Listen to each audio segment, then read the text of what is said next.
नमस्कार ओमकार जी, बहुत बहुत स्वागत है आपका। नमस्कार अंजू जी, आपके दर्शकों को भी बहुत नमस्कार मेरा। सर, एक तरफ तो राहुल गांधी जर्मनी पहुंचकर बीएमडब्ल्यू की फैक्ट्री के चक्कर काट रहे हैं, पता नहीं कौन सी मैकेनिकी वहां सीख रहे हैं। लेकिन क्या ये माना जाए कि वहां पहुंचते ही उन्होंने अपनी पार्टी के नेता पृथ्वीराज चव्हाण को एक नया टूल किट थमा दिया है, जो उन्होंने ऑपरेशन सिंदूर पर उलूल जुलूल बातें करनी शुरू कर दी।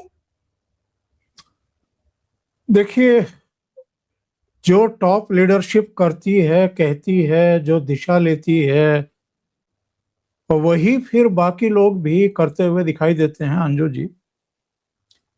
डोनाल्ड ट्रंप ने केवल ये कहा था कि भारत और पाकिस्तान के बीच में जो ऑपरेशन सिंदूर में क्लैश हुआ था, उसमें 5 विमान गिर चुके थे और परमाणु युद्ध की नौबत आ गई थी। उन्होंने किसी कंट्री का नाम तो नहीं लिया था। तो राहुल गांधी ने ये क्यों पूछा था प्रधानमंत्री नरेंद्र मोदी से कि मोदी जी, 5 विमानों के गिरने का सच क्या है, देश जानना चाहता है। तो राहुल गांधी को ये कैसे अंदाजा था कि 5 विमान हमारे यहाँ के ही गिरे होंगे? डोनाल्ड ट्रंप ने तो किसी का नाम लिया नहीं था। और बाद में क्लियर हो गया कि विमान जो गिरे हैं वो पाकिस्तान के गिरे हैं, 5 नहीं गिरे हैं, 7 गिरे हैं, जिनमें एक तो करीब 300 किलोमीटर की दूरी पर था। वो भी हमारी ब्रह्मोस मिसाइलों ने ढूंढ निकाला और उसको मार गिराया। कुछ और विमान जो इनके हैंगर में थे और जो सुधार के लिए आए थे, तकनीकी कुछ प्रॉब्लम्स थी, वो भी कुल मिलाकर के तो सारे विमानों की गिनती 14-15 तक पहुंचती है जो नष्ट हुए।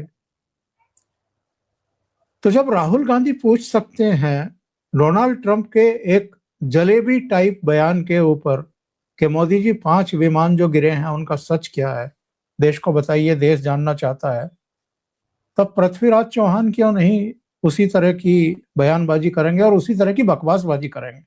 मैं कहूंगा कि जो आदमी केंद्र में मंत्री भी रहा हो मनमोहन सिंह के साथ, जो राज्यसभा का मेंबर रहा हो, जो लोकसभा का मेंबर रहा हो, जो महाराष्ट्र का 17वां मुख्यमंत्री रहा हो, जो विधानसभा के लिए चुना गया हो, उसको क्या ये अकल नहीं है?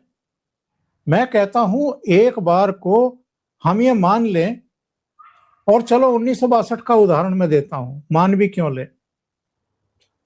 1962 में नेहरू प्रधानमंत्री थे, चीन से हमारी सेनाएं जो हैं वो परास्त हुई, और किन परिस्थितियों में हुई उसका बैकग्राउंड भी देखेंगे तो पता लगेगा कि सेना नहीं, जवाहरलाल नेहरू की गलतियां परास्त हुई थी। वो जो सफेद कबूतर उड़ाने के मुद्रा में आ गए थे और चीनी हिंदी भाई भाई का नारा उछाल रहे थे, उसी का नतीजा था। और जो ये कह रहे हैं, जो आज का बयान है इनका, ये और भी खतरनाक है कि 12 लाख सेना का क्या हमें जरूरत क्या है, इसको तो खत्म कर दिया जाना चाहिए। हमें तो जो आजकल का युद्ध जिस तरह का लड़ा जाता है उसमें 12 लाख सेना का क्या जरूरत है। बताइए। आज ही नरवणे साहब ने एक प्रोग्राम में कहा है कि ये वहम पाल के मत बैठिए कि जिस तरीके से ये ऑपरेशन सिंदूर में एयर बाय एयर जो है ये अटैक हुए और युद्ध का परिणाम आ गया, उसी तरीके से अब आगे भी होगा। एक युद्ध पुराने युद्ध की तर्ज पर नहीं लड़ा जाता है, अलग स्थितियां परिस्थितियां होती हैं। बहुत संभव है अगले युद्ध में जब भी हो, दोनों सेनाओं को सरहद पर ही भिड़ना पड़ जाए। तो उसके लिए मान लिया आज हम सेना बर्खास्त कर दें, पृथ्वीराज चौहान के दिव्य ज्ञान को ग्रहण करते हुए, और आगे को हमें जमीन पर लड़ाई लड़ने की नौबत आए, और जमीन पर लड़ाई लड़ने की नौबत आएगी अंजू जी। हमारे पश्चिमी जो एरिया के कमांडर हैं कटियार साहब, उन्होंने तो पिछले दिनों कहा है कि जिस तरह की गलत बयानी पाकिस्तान ने की है ऑपरेशन सिंदूर के बाद, ये तब तक मानेंगे नहीं जब तक कि पाकिस्तान का एक बड़ा टुकड़ा हम कब्जा नहीं लेंगे। और जो राजस्थान की सीमा से लगते हुए इलाके में पिछले दिनों सैन्य अभ्यास हुआ है, उसमें इसकी भी ट्रेनिंग की गई है कि सेनाएं किस तरीके से क्रॉस करके अपनी सरहद और इनकी जमीन पर कब्जा करेगी, उसकी भी बाकायदा ट्रेनिंग हुई है। तो मैं ये कह रहा था कि भाई जब राहुल गांधी इस तरह की बयानबाजी कर रहे हैं तो पृथ्वीराज चौहान को कौन रोक लेगा? ये कहना इससे ज्यादा बेशर्मीपूर्ण कोई बयान नहीं हो सकता कि हम तो पहले ही दिन हार गए थे। हाँ। आप युद्ध लड़ रहे थे क्या? आप सेना के हिस्से थे क्या? आप किसी कमांड को चीफ कर रहे थे क्या? या रणनीति में आप साझेदार थे, हिस्सेदार थे, आप प्रत्यक्ष गवाह थे क्या? हमारी सेना के किसी भी स्तर के अधिकारी ने कुछ कहा है क्या? सिर्फ सीडीएस का एक बयान जो संभवतः उन्होंने सिंगापुर में दिया था एक प्रोग्राम में, जिसमें कहा था कि टेक्टिकल मिस्टेक हुई शुरू में। शुरू का मतलब यह है कि पहले पूरे दिन टेक्टिकल मिस्टेक ये हुई कि हमारे विमान उन्होंने मार गिराए और हमारे विमान उसके बाद उड़ने के लायक नहीं बचे। क्या बकवास है, क्या बकवास कर रहे हैं ये आदमी। हमारे पास कितने स्क्वाड्रन हैं, हमारे पास कितने विमान हैं। मैं ये मान लेता हूं चलो, और हमारे यहां जितने युद्ध हुए हैं सब में इस तरह के नुकसान उठाने पड़े हैं। वैसे तो हमारे एनएसए ने भी, हमारे सीडीएस ने भी, सेना प्रमुख ने भी, सबने चुनौती दी है, पूरे पश्चिमी मीडिया को भी, अमेरिका को भी और पाकिस्तान को भी, कि हमें इन 4 दिन के युद्ध में कोई एक जरा सा भी कहीं नुकसान हुआ हो उसका एक विजुअल हमें दिखा दें। बिल्कुल, हम मान लेंगे कि हमें नुकसान हुआ है और पाकिस्तान ने हमारा नुकसान किया है या हमारा विमान गिराया है। लेकिन मेरा कहना यह है कि चलो मान ले हमारा विमान दुर्घटनाग्रस्त हो गया, तो क्या एक ही विमान था हमारे पास या 4-5 विमान ही थे क्या हमारे पास? अगर हम राहुल गांधी की भी बकवास को मान ले, पहले ये पता कर लें पृथ्वीराज चौहान कि हमारे पास कितने स्क्वाड्रन अभी भी हैं और उसमें हमारा कितना बड़ा बेड़ा है जो इस समय ऑपरेशनल है, लड़ाई के लिए, फुल फ्लैश लड़ाई के लिए तैयार है, और एक तरफा नहीं 3 तरफा लड़ाई के लिए तैयार है।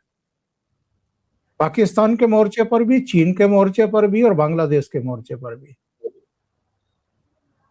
तो जो सेना की तैयारियां हैं, जो सेना का पराक्रम है, इसको इस तरीके से झुठलाना, उसको अंडरमाइन करना। डोकलाम में जब हुआ तो डोकलाम में भी बकवासबाजी, गलवान घाटी में हुआ तो वहां भी बकवासबाजी, पूर्वी लद्दाख की जमीन को लेकर के सर्जिकल स्ट्राइक हुआ, उसके सबूत मांग रहे हैं। एयर स्ट्राइक हुआ तो कहा कि वहां तो कौवे मर गए और एक पेड़ गिर गया।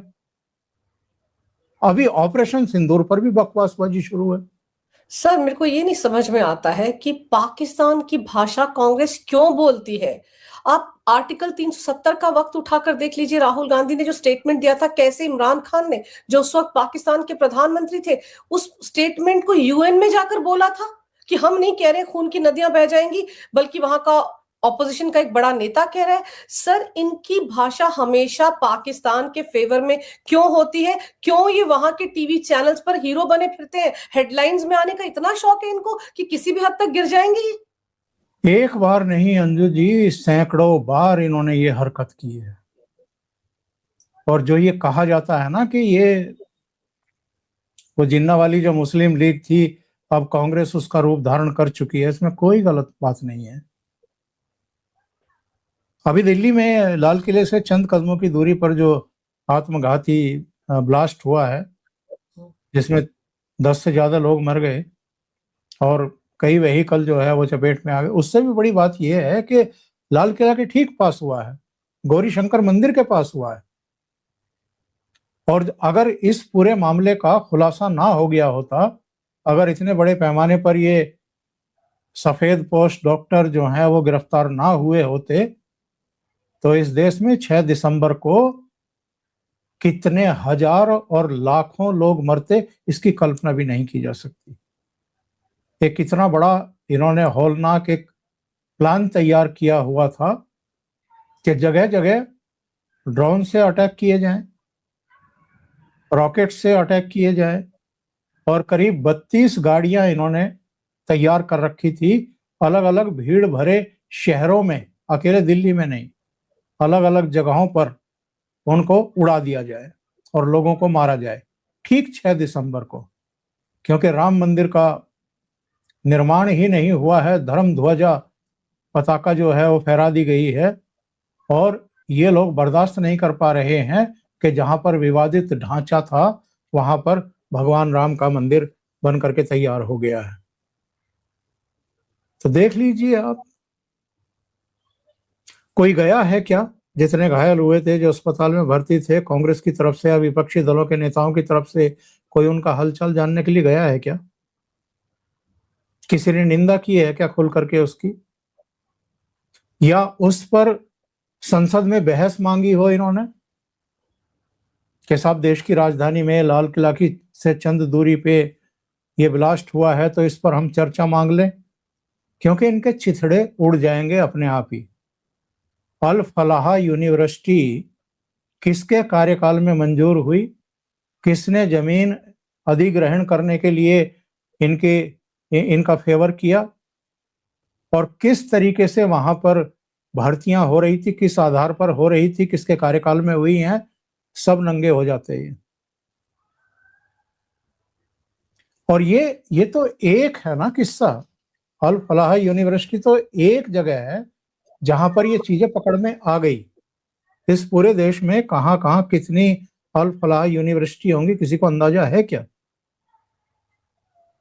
अभी पहले हम कहते थे कि जी पाकिस्तान ही पूरी दुनिया में टेररिस्ट को एक्सपोर्ट कर रहा है। ये जितने डॉक्टर थे ये कहाँ के थे? तो यहीं के थे सर। ये सब हिंदुस्तानी थे। बिल्कुल। कोई जम्मू कश्मीर से था, कोई लखनऊ से था, कोई कहीं से था, कोई कहीं से था। और अभी ऑस्ट्रेलिया में बॉन्डी बीच पर जो फायरिंग करके लोगों को मार डाला गया, ये साजिद अकरम कहाँ का था? हैदराबाद। ये हैदराबाद, भारत का था। ये आप गर्दन ऊंची करके आप दुनिया को कह सकते हैं क्या कि भारत एक्सपोर्ट नहीं कर रहा टेररिज्म, या भारत में आतंकवादी तैयार नहीं हो रहे हैं?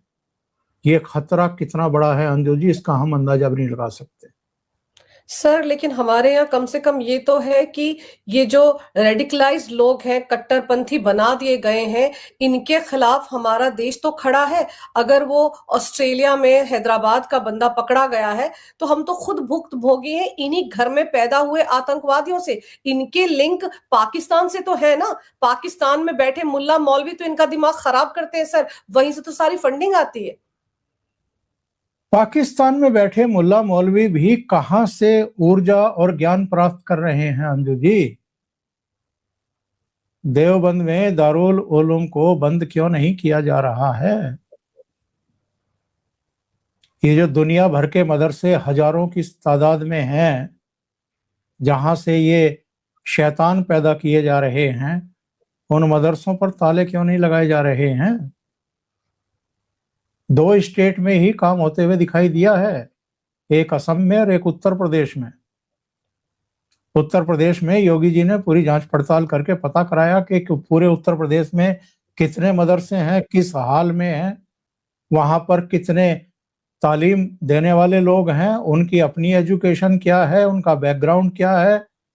जिस जमीन पर ये मदरसे बने हुए हैं वो सरकारी है, गैर सरकारी है, कब्जाई हुई है या बैनामा करके वहां पर मदरसा बनाया गया है, इनकी एड कहाँ से आ रही है मदरसों की, ये सारा लेखा जोखा योगी जी ने पिछले दिनों तहसीलदारों को लगा करके, दूसरे अधिकारियों को लगा करके वो सारा डाटा कलेक्ट किया है।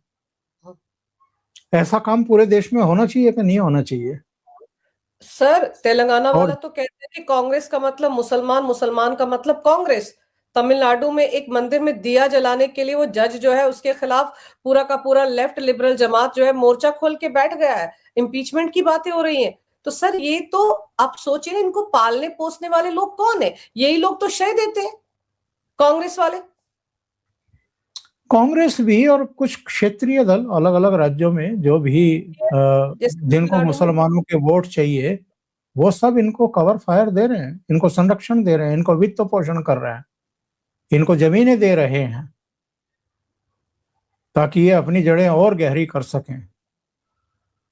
हम और आप कोई मुसलमानों के खिलाफ नहीं है, हम उस मानसिकता, उस जिहादी मानसिकता के खिलाफ हैं जिन्होंने लोगों का जीवन नरक करके रखा हुआ है और इस देश को जो बर्बाद करने पर आमादा है। आप मुझे बताइए कि अगर, ठीक है, प्रधानमंत्री नरेंद्र मोदी के बहुत अच्छे मित्रों में से हैं अल्बनीज, ऑस्ट्रेलिया के प्राइम मिनिस्टर, लेकिन जब उनको पता लगा होगा कि ये मूलतः 27 साल पहले तक भारत के एक बड़े शहर में रहता था अपने परिवार के साथ, और 27 साल पहले ये ऑस्ट्रेलिया आया और यहाँ आकर के फल और सब्जी बेच करके इसने धन कमाया और उसके बाद एक यूरोपियन महिला से शादी करके यहाँ संतान पैदा की और उसको आतंकवादी बनाया, खुद भी आतंकवादी बन गया, तो उनके मन में क्या आया होगा? ये लोग किस तरीके से भारत को बदनाम कर रहे हैं आप अंदाजा लगा सकते हैं। और ये तो चलो हैदराबाद का सामने आ गया, भाई आप ये देखो ना कि पीएफआई की जड़ें कहाँ कहाँ तक थी। पहले सिमी को प्रतिबंधित किया गया, फिर पीएफआई को प्रतिबंधित किया गया, और बिहार के ऐसे ऐसे इंटीरियर इलाकों में उनकी जड़ें थी जहां से दस्तावेज बरामद हुए थे। उन दस्तावेजों में पता लगा कि ये 2047 तक प्रधानमंत्री तो विकसित भारत बनाना चाहते हैं, ये इस्लामिक स्टेट बनाना चाहते हैं भारत को, भिजवाए हिंद करने वाले थे। जी हाँ। तो ये साजिशें कितनी बड़ी हैं और कहां कहां से वित्त पोषित हैं, कहां कहां से इनको संरक्षण मिल रहा। और घर के अंदर भी, भारत के अंदर भी ये पॉलिटिकल जमात पूरी तरीके से इनके साथ है। कैसे छातियां पीटी गई जब एसआईआर लागू किया गया बिहार में या बंगाल में या दूसरे राज्यों में, कहां कहां से इनकी चीखें निकल रही थी, केवल मुंह से नहीं निकल रही थी। तो आप अंदाजा लगाइए ना इनके दर्द की सीमा। अगर घुसपैठिया है, अगर उसके पास मतदाता पहचान पत्र है, अगर उसने आधार कार्ड बनवा लिया, उसने जमीनें खरीद ली, उसने घर बना लिया, आयुष्मान योजना का भी फायदा ले रहा है, मूल भारतीयों के हकों पर डाका भी डाल रहा है, और गलत तरीके से वो ये भी तय कर रहा है कि किस राज्य में किसकी सरकार हो, कौन मुख्यमंत्री और कौन प्रधानमंत्री हो, तो इससे ज्यादा निकृष्टतम उदाहरण और क्या होगा पॉलिटिकल पार्टियों के लिए कि एक जमात चाहती है कि नहीं, उनको, विदेशियों को ये फैसला करने दिया जाए, और ये कहते हैं कि साहब भारत में हम संविधान के संरक्षक हैं और लोकतंत्र को कमजोर किया जा रहा है मोदी सरकार के द्वारा। सर, विदेश में जाकर राहुल गांधी यही राग तो अलापते हैं, देश को बदनाम करने में वो किसी से पीछे थोड़ी हैं। अभी आप सोचिए कि जब वो जर्मनी में बीएमडब्ल्यू की फैक्ट्री के चक्कर काट रहे हैं, देश में संसद लगी हुई है, दोनों सदनों की कार्रवाई हो रही है, और राहुल गांधी नेता प्रतिपक्ष होने के बावजूद इसी दौरान 15 दिसंबर से 20 दिसंबर तक विदेश यात्रा पर रहेंगे। सर, ये जिम्मेदार विपक्ष है, और यही राहुल गांधी वहां पे भी प्रेस कॉन्फ्रेंस करेंगे। आप देखिएगा देश के खिलाफ क्या क्या बोलेंगे। वो तो एक्चुअल में एक ऐसा फ्रस्ट्रेटेड आदमी है जिसको अब अंजू जी लगने लगा है कि वो कभी भी उस पद पर नहीं पहुंच पाएगा जहां उसकी मम्मी चाहती है, या जहां यहां का इकोसिस्टम चाहता है। राहुल गांधी को पता है कि वो वहां तक कभी नहीं पहुंचेगा। तो अगर आप उस दिशा में नहीं बढ़ पा रहे हैं और बार बार देश की जनता आपको ठुकरा रही है, आपको नकार रही है, आपको धिक्कार भी रही है, तो सवाल ये है कि जो चीज आप पा ना सको उसको डिस्ट्रॉय कर दो।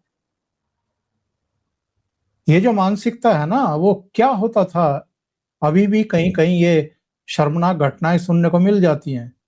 कोई लड़की पसंद आ गई, एक तरफा आप मोहब्बत करके बैठ रहे हैं, पता नहीं वो कैसी मोहब्बत है कि आप तेजाब फेंक दे किसी के ऊपर। अगर आप किसी से मोहब्बत करते हैं तो वो आपको मिले ना मिले, उससे आपकी शादी हो ना हो, आप उसको जिंदगी भर खुश देखना चाहेंगे, वो चाहे जिसके साथ रहे, अगर आपने वाकई मोहब्बत की है। तो अगर आपको देश से प्यार है तो चाहे प्रधानमंत्री कोई भी हो, बिल्कुल आप देश के खिलाफ बात नहीं कर सकते। अगर कोई और करता हुआ दिखाई देगा तो आप उसको झापड़ मारेंगे, अगर आप वाकई देश से प्यार करते हैं। तो ये सेंटिमेंट आपको कहीं दिखाई देता है क्या इनका? ये कमिटमेंट दिखाई देता है देश के प्रति? ये तो कहते हैं पूरे देश में केरोसिन छिड़का हुआ है, दिया सलाई दिखाने की जरूरत है, यानी पूरे देश में आग लगाने की कामना कर रहे हैं। ये कोविड आता है तो कहते हैं कि आर्थिक सुनामी आने वाली है, सबके रोजगार छीनने वाले हैं। जो आदमी इस तरह की बातें करता हो, अनिष्ट की ही कामना करता हो, वो इस देश का कभी प्रधानमंत्री ना बन सकता, ना जनता उसको चुनेगी। और जर्मनी का आप जिक्र कर रही हैं, म्यूनिख में ये BMW के कारखाने में गए तो वहां जाकर के क्या कह रहे हैं? मैन्युफैक्चरिंग में और उत्कृष्टता में भारत पिछड़ रहा है। तुम्हें क्या पता है भाई? तुम तो देश में रुकते नहीं हो, तुम्हारे पास तो इतनी फुर्सत नहीं है कि 2004 से 2025 तक देश ने कौन कौन से मुकाम हासिल कर लिए हैं। इनकी इस बयानबाजी और बकवासबाजी का जवाब दिया है प्रदीप भंडारी ने एक डिटेल पोस्ट दे करके। उन्होंने बताया है कि 1991 में क्या स्थिति थी वाहन उत्पादन के मामले में, तैयार करने के मामले में, 2025-2024 तक क्या थी, मोबाइल फोन की कितनी यूनिट्स थी, आज कितनी हैं, मोबाइल फोन कितने बनाए जाते थे, आज कितने बनाए जा रहे हैं, कितने निर्यात किए जाते थे, आज कितने निर्यात किए जा रहे हैं। मैन्युफैक्चरिंग का पूरा डाटा उन्होंने दिया है। लेकिन इनको हमेशा हमेशा भारत को बदनाम करना है, भारत को नीचा दिखाना है, दुनिया के सामने ये दिखाना है कि भारत में कुछ नहीं हो रहा है अलग अलग क्षेत्रों में जैसे। और ये पता नहीं किस मुंह से और कितनी बेशर्मी के साथ इस तरह की बातें कर कैसे लेते हैं, जबकि भारत जो है 2014 में 11th पोजीशन पर था आर्थिक मामलों में। पूरी दुनिया में हम 11th लार्जेस्ट इकोनॉमी हुआ करते थे, 2024 आते आते 4th लार्जेस्ट इकोनॉमी हो गए। और अगले 1.5-2 साल में ईश्वर की मेहर रही और इसी तरह देश आगे बढ़ता रहा और कोई कारगुजारियां नहीं हुई तो 3rd लार्जेस्ट इकोनॉमी बनेगा हमारा देश। बिल्कुल। लेकिन ना ये पचा पा रहे हैं और ना ही भारत विरोधी ताकतें पचा पा रही है। बिल्कुल सही कह रहे हैं आप सर। इन्हीं कांग्रेस पार्टी के नेता, आप याद कीजिए, मणिशंकर अय्यर पाकिस्तान के टीवी चैनल पर बैठकर कहते थे हमारी मदद करो मोदी को हटाने में। और इन्हीं की पार्टी का नेता संदीप दीक्षित हमारे आर्मी चीफ को क्या बोला था? गली का गुंडा। ये कांग्रेस पार्टी हमेशा सेना को कोसती है। एक तरफ कह रहे हैं ये पृथ्वीराज चौहान की इतनी सेना की जरूरत कहां, और दूसरी तरफ आप याद कीजिए 1.5 साल पहले राहुल गांधी कह रहे थे सेना में भर्तियां नहीं हो रही हैं। तो ये इनकी अपनी बातें कितनी विरोधाभासी है सर। अखिलेश यादव को देख लो, आतंकवादियों के लिस्ट लेकर पहुंच गए थे हाई कोर्ट इलाहाबाद की, इनको केस माफ कर दो। याद कीजिए, तब उन्होंने कोर्ट को कहना पड़ गया था पद्मश्री दिलवा दो इनको। तो ये तो इस देश के विपक्ष का हाल है सर। सिर्फ और सिर्फ वोट बैंक की राजनीति के लिए सर ये इस तरह की हरकतें करते हैं। आप सोचिए 26/11 आतंकवादी हमला, देश पर सबसे बड़ा आतंकवादी हमला था। उसके बाद सर पाकिस्तान को क्लीन चिट देने में इन्होंने 1 मिनट नहीं लगाया। उस वक्त क्यों नहीं ठोका पाकिस्तान को इन्होंने? सिर्फ वोटों की तुष्टीकरण के लिए, मुसलमान नाराज ना हो जाएं, देश जल जाए, लोगों का लहू बहता रहे, लेकिन जबान नहीं खुलेगी। तो ये इस तरह के पॉलिटिकल जमात को अब लोगों ने ही एक्चुअल में नकार भी दिया है, एक्सपोज भी कर दिया है। और इनके फ्रस्ट्रेशन जो बढ़ रहे हैं उसकी वजह यही है। अभी तो आप देखना जरा, बंगाल में इनको कुछ नहीं मिलने वाला है, और बंगाल में भी अगर भारतीय जनता पार्टी आ गई, जिस तरह की तैयारियां हैं और जिस तरह का ट्रेंड इस समय हमें देखने को मिल रहा है लोकसभा चुनाव के बाद से। किसी को आश्चर्य नहीं होना चाहिए अगर बंगाल में भी बीजेपी आ जाए, उसके बाद इनका हाल देखना। और अगर बंगाल में भी बीजेपी जीत जाती है तो उसके बाद असम में तीसरी बार हरियाणा की तरह सरकार बनेगी। और उसके बाद आप देखेंगे कि अभी तो केरल में अनंतपुरम, तिरुवनंतपुरम और एक दूसरी जगह इनके मेयर और चेयरमैन बने हैं। तमिलनाडु में भी इस बार का दमदार परफॉर्मेंस होगा। तो इसमें इनकी हालत खराब होने जा रही है। और असम और केरल अगर कांग्रेस पार्टी लूज कर जाती है इस बार भी, उसके बाद आप देखिएगा कि कांग्रेस के भीतर से तमाशा शुरू होगा राहुल गांधी के खिलाफ। इसके बाद शायद ही इनको बर्दाश्त किया जाए, क्योंकि अगर आप 3 लगातार चुनाव हारे किसी राज्य में, हरियाणा में हार चुके जहां हर 5 साल में सरकारें बदलती थी, केरल में हर 5 साल में सरकार बदलती थी, असम में भी, तो आप लगातार अगर नकारे जा रहे हैं पब्लिक के द्वारा, इसका मतलब आपकी लीडरशिप फ्लॉप, आपकी लीडरशिप में ही कमी है, वो ही कांग्रेस का सत्यानाश कर रही है। ये स्टेब्लिश हो चुका है, अभी नकार रहे हैं, ये स्वीकार करेंगे और सारे स्वीकार करना शुरू करेंगे असम और केरल के बाद। बंगाल में तो वैसे ही इनको कुछ नहीं मिलने वाला है, वहां तो कुछ भी नहीं है सर।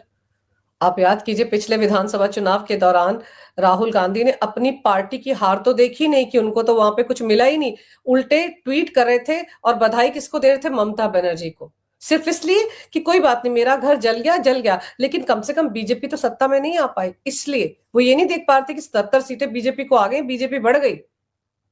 पिछली विधानसभा में कांग्रेस की भी 44 सीटें थी, 44 एमएलए थे, वामपंथियों के 22 एमएलए थे, दोनों शून्य पर आ गए। तो आपको अगर घर फूंक तमाशा देखना है तो देखते रहो, कुछ दिन में पार्टी ही खत्म है, स्वाहा हो जाएगी। सर अभी जो 2 दिन पहले राहुल गांधी एंड कंपनी ने दिल्ली के रामलीला मैदान में एक रैली की थी, अब सोचिए उस रैली में वो जो साथ के गठबंधन साथी थे वो तो थे ही नहीं। सुप्रिया सुले क्या कह रही थी संसद के अंदर खड़े होकर कि मैं भी तो ईवीएम से चुनकर आई हूं, मैं क्यों ईवीएम को दोष दूं? वहां पर उमर अब्दुल्ला कहते हैं कि हम तो, ये तो मुद्दा ही कांग्रेस का, हमारा तो मुद्दा ही नहीं। तो पहले ये अलग थलग पड़ गए अपने इंडी गठबंधन में, और बाकी रही से कसर बंगाल और असम के विधानसभा चुनाव के बाद पूरी हो ही जाएगी। देखिए, इंडी गठबंधन तो खत्म हो चुका है, ममता बनर्जी पहले ही अलग हो चुकी है, केजरीवाल पहले ही अलग हो चुके, सुप्रिया सुले का आपने सुन ही लिया, नेशनल कॉन्फ्रेंस का सुन ही लिया, बचे कौन है? नीतीश कुमार बहुत पहले छोड़ करके वापस चले गए थे, तो कोई बचा नहीं है। और अब तो राहुल गांधी को लीडर के तौर पर कोई भी एक्सेप्ट करने को तैयार ही नहीं है। आप देखना, मेरी बात याद रखना, मैंने पिछले प्रोग्रामों में भी कहा था, अभी तो अखिलेश नहीं बोल रहे हैं, चुनाव जैसे नजदीक आएंगे अखिलेश यादव भी हाथ छुड़ा लेंगे।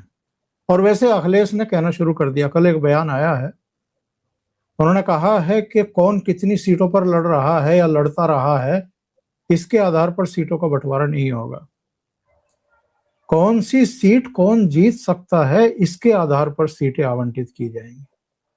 तो हो गया काम शुरू। 2 ही सीटें तो जीती थी 2022 में कांग्रेस ने, और 2-2.5% वोट शेयर मिला था, तो 2 सीटें ले लो, ममता बनर्जी की तरह कह देंगे अखिलेश यादव। बुआ की राह पे चलेंगे भतीजा, मुझे लग रहा है ऐसा ही कुछ होने वाला है उत्तर प्रदेश में। लेकिन सर बस दुखद बात यह है कि ये राजनीति करें, बहुत सारे मुद्दे पड़े हुए हैं सर, लेकिन कम से कम उस सेना को तो बख्श दें जिस सेना की बदौलत में और आप इतने आराम से अपने घरों में बैठकर एक दूसरे से बातचीत कर पा रहे हैं। अगर हमारी सेनाएं सियाचिन और बॉर्डर पर डटी हुई हैं तभी तो हम सब हैं, और ये उसी सेना के शौर्य पर, पराक्रम पर सवाल उठाते हैं। इससे ज्यादा शर्मनाक बात कांग्रेस पार्टी के लिए हो ही नहीं सकती सर। लेकिन फिर कांग्रेस पार्टी से और उम्मीद भी क्या की जा सकती, जैसे कि आपने शुरुआत में कहा कि ये मुस्लिम लीग बन गई है भारत की। सर, आपने समय निकाला, बहुत ही विस्तार से इस विषय पर अहम जानकारी मेरे दर्शकों को दी। आपका बहुत बहुत धन्यवाद। नमस्कार। जय हिंद। जय हिंद।